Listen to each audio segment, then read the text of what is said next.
Nicolas, bonjour, merci de nous recevoir dans votre cabinet. Votre cabinet s'est doté récemment d'une raison d'être, démarche totalement innovante. Je pense que très peu de cabinets se sont lancés dans cette démarche. Avant de rentrer dans le vif du sujet, présentez-nous en quelques mots votre cabinet. Oui, alors nous sommes aujourd'hui un cabinet d'une quarantaine d'avocats à peu près, entièrement dédié à une clientèle qu'on dirait institutionnelle, c'est-à-dire les collectivités territoriales, les sociétés commerciales, les associations, les fondations, ainsi que l'État. Nous avons une activité qui est dédiée aux administrations centrales et aux structures étatiques.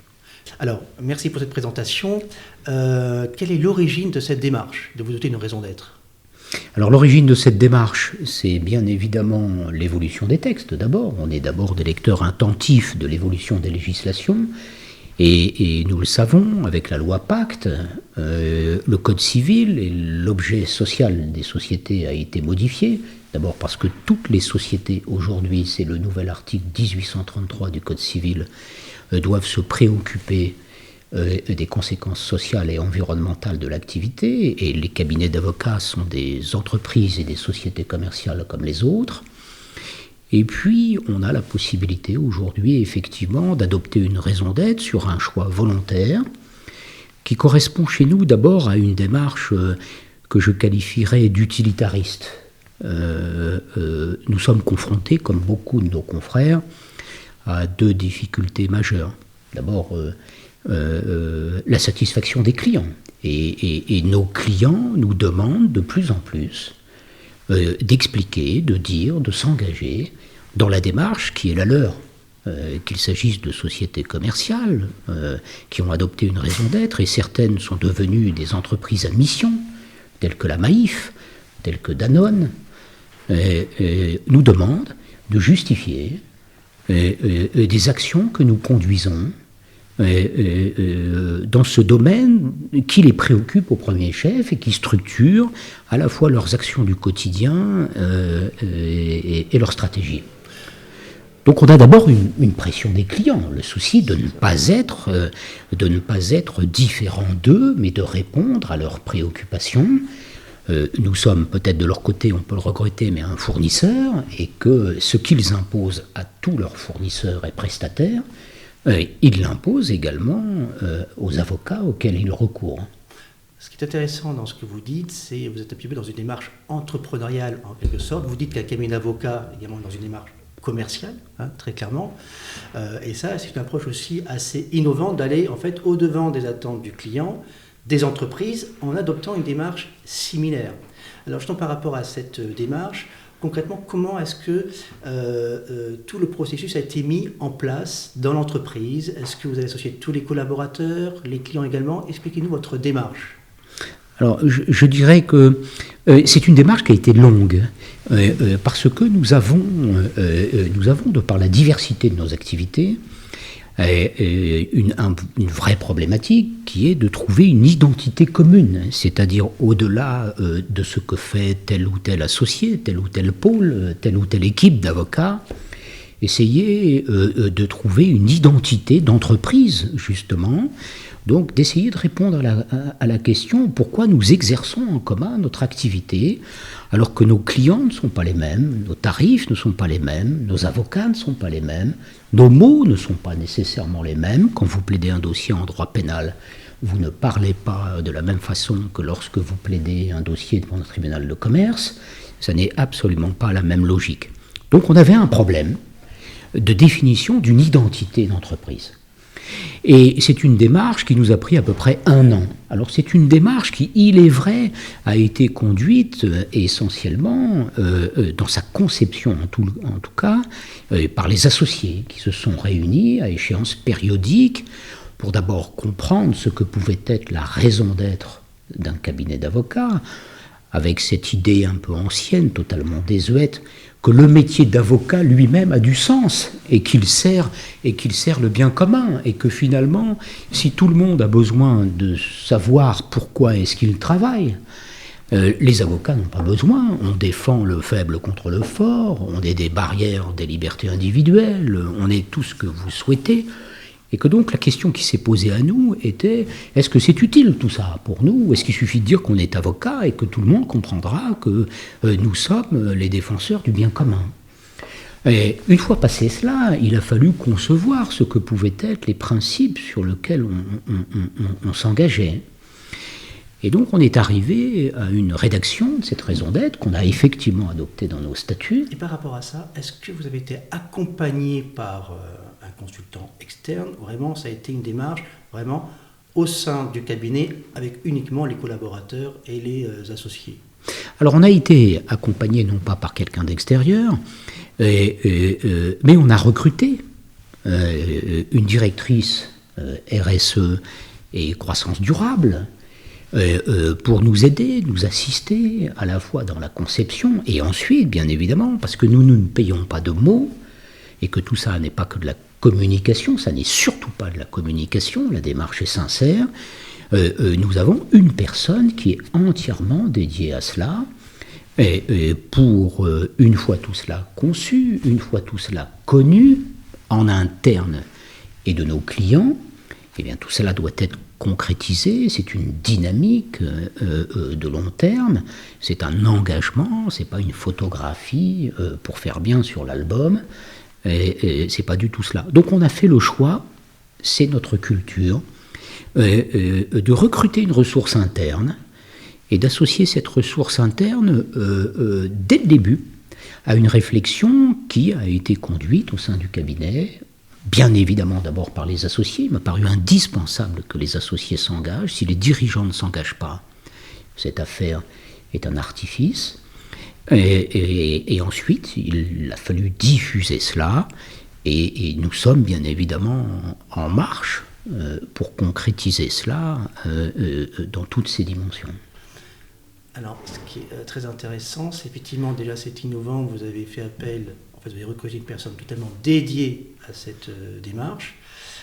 Et j'imagine qu'il y a aussi une conduite du changement qui a été opérée. Et aujourd'hui, quel est l'impact en termes, je dirais, d'organisation, d'ambiance, de climat de travail, de management au sein du cabinet? Est-ce que vous avez une évolution par rapport au fonctionnement du cabinet et relations entre les différentes personnes? Alors, on est un peu, vous savez, la raison d'être, qui est finalement le futur de la RSE, de cette politique de responsabilité sociale et environnementale, qui elle-même a pris la suite de ces politiques de qualité de vie au travail, tendance à dire qu'on en faisait, comme tout le monde, un peu sans le savoir. On était un peu les Monsieur Jourdain de la raison d'être. Donc, je Par qualifie... exemple, télétravail, ouais, Alors, le télétravail que nous appelons chez nous travail nomade, car bien évidemment, nous ne réduisons pas le travail à distance au travail à domicile. Nous sommes des avocats, le temps nous est compté, et nous luttons contre tous les temps morts, que sont les temps de transport, que sont les temps d'attente. Donc le travail nomade est quelque chose qui chez nous est mis en place depuis 5 ans. Un des principes cardinaux de la collaboration avec tous nos collaborateurs, avocats ou pas d'ailleurs, est fondé sur ce que j'appelle l'autonomie responsable, c'est-à-dire absolument pas une logique présentielle, un partage de valeurs, de technicité, de solidarité. Chacun sait qu'il travaille en équipe et pas seul, ça l'oblige. Chacun a ses objectifs, sa feuille de route, et chacun s'organise comme il veut pour atteindre son objectif. Donc ces méthodes de travail, on en faisait déjà.